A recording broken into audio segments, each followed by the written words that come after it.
All information contained in this podcast is general in nature and does not consider your individual circumstances. You should consider the appropriateness of this information with regards to your individual objectives, financial situation, and needs. Welcome to Sharing More Than the Sheets, a podcast to help you and your partner make better financial and lifestyle decisions so that you can both focus on the things that you love. I'm your host, Michael Khouri, financial planner, green thumb, husband, and just dad.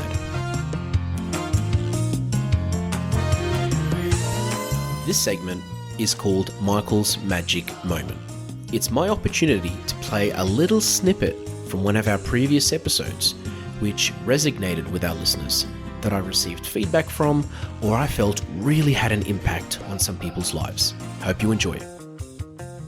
So going back to this episode, I came back from a family trip where we went to Bali. And I started talking to a lot of people because I just like to talk, and I was hearing about people's stories, and obviously it's a very different country to Australia, and there is a very large separation there. Between the gap, I should say, between the rich and the poor is much wider than it is here in Australia, or at least as far as what I could see, and really, there was a topic that was on my mind a lot for the whole trip. So in this episode, I actually went and fleshed it out. I talked about it. Does money equal happiness? I've talked about something similar in the past before this particular episode that I did back in 2023. But this is something that, for me, I've thought was extremely important. It's something that I think you'll learn from, or at least not learn from. You'll at least have a different perspective, or it may reinforce a particular perspective that you have. But either way, I'll stop blabbering on. I hope you enjoy. And let's go back to episode 149. Does money make someone happy? This is something I've talked about in the past, and this is also something that we all regularly hear. We see it in movies, we see it on social media, and it's a great question. Some people believe it does, some people believe it doesn't. Today I want to reflect on something. My family and I just came back from a trip to Bali.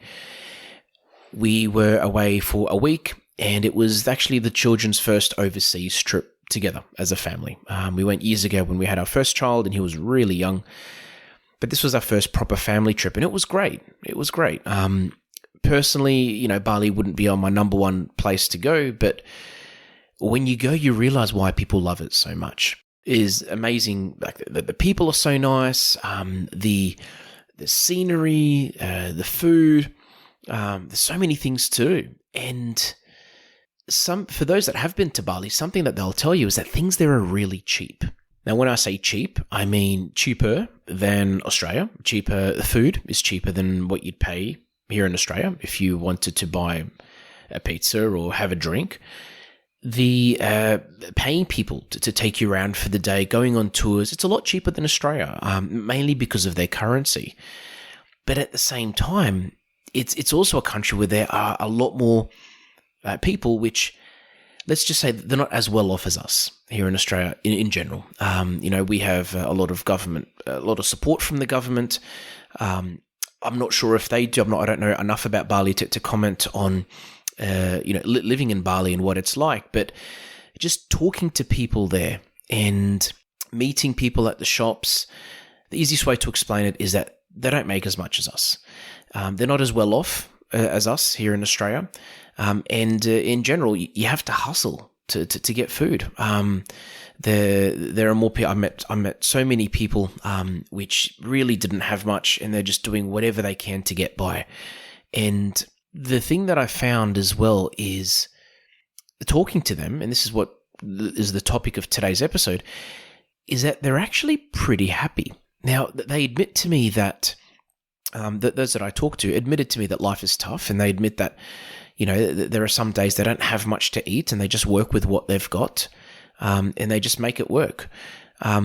But generally speaking, they're very optimistic. And we started talking about these, and we caught lots of cabs, and we had a couple of drivers, and we got into some good discussions while we were driving places. And it made me really question, why do people in developed countries, in where, I'd say we're pretty entitled here in Australia. Like we've got government support when we need it. There is so much opportunity.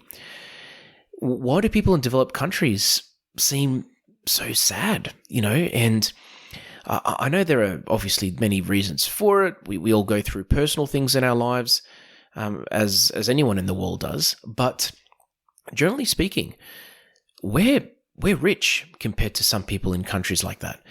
And it made me start to think about that question: does money actually make people happy?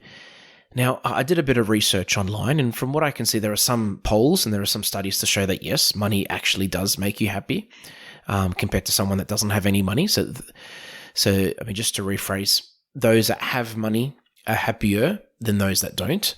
But there are also some to show the opposite as well. And for me, it was just about trying to figure out why, or just to start asking questions.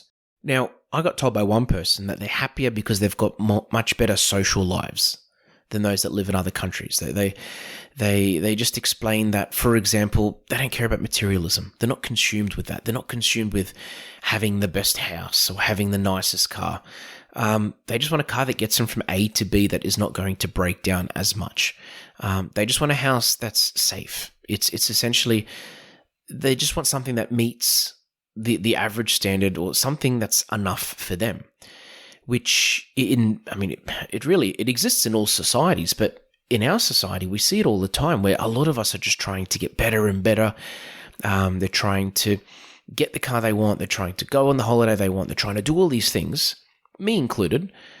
And when you do these things, and there's nothing wrong with it, but when you do these things, it's very easy to forget about the basics. It's very easy to forget about the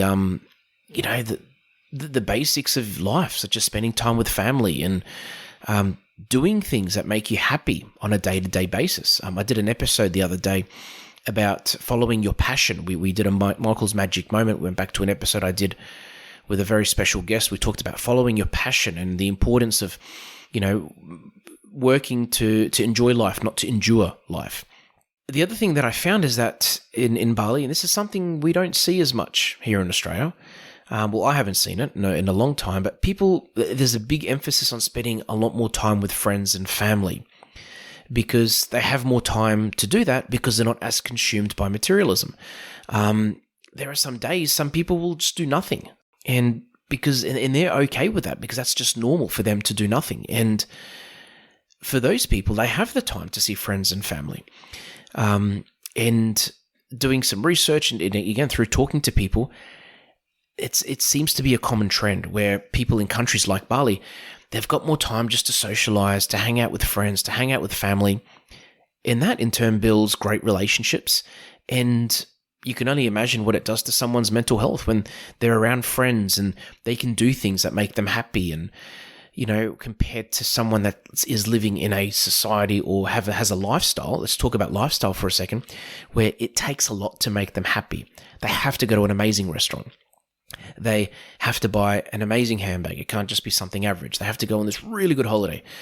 It needs to be a proper holiday. One night away isn't enough. When we have higher standards, it's harder to be happy, I guess, because we have to work harder to be happy. Because of this, people in the West, generally speaking, get very isolated from each other, because they're trying, they live in bigger houses, which have big fences, for example, whereas over there, I saw some houses where, they've got big fences, but I saw some houses that had no fences in between them. And I saw people living in a house together, and, the ability to just rock up to someone's house and be like, hey, that was one of the examples one of the drivers gave me, that they have friends and family. They just turn up if they want to visit them. They can see them anytime. Whereas in our culture, it's a bit different. You don't just turn up unannounced to someone these days. You sort of let them know that you're coming, or you check if it's okay to come, or you make plans to see them, because there's a chance they won't be home. So there's a lot more over there of, just being a bit more casual like that. And in turn, that, again, it builds relationships. And I guess if you're not working crazy hours, you have more time to socialize. Again, compared to a lot of people here in Australia, well, most Western countries, where they work big hours to get by. They work big hours. And I'm talking about clients, I'm talking about me in general. You have to work big hours, because naturally life just becomes more expensive as well. So there's the social part of it. there's the facet of not having to always work so hard to keep up with a particular lifestyle. I'll just go back to the idea of just focusing on the basics. Having enough, having shelter, feeling safe, having food to eat, and being healthy. For us, these are our basics as humans. These are the things that we need as human beings. There's a concept called Maslow's hierarchy of needs, and it's like a pyramid, and it talks about these different things that we need in our life. It starts with physiological needs, safety and security, love and belonging, self-esteem, and self-actualization. And the first one being physiological needs, breathing, needing food, water, shelter, clothing, sleep. This is the bottom of the pyramid, and these are the things I'm talking about. The other parts, like feeling love and belonging, safety and security, again, these are the things that naturally happen, I guess, when you socialize more and you have a good relationship with your neighbor and your friends and your family.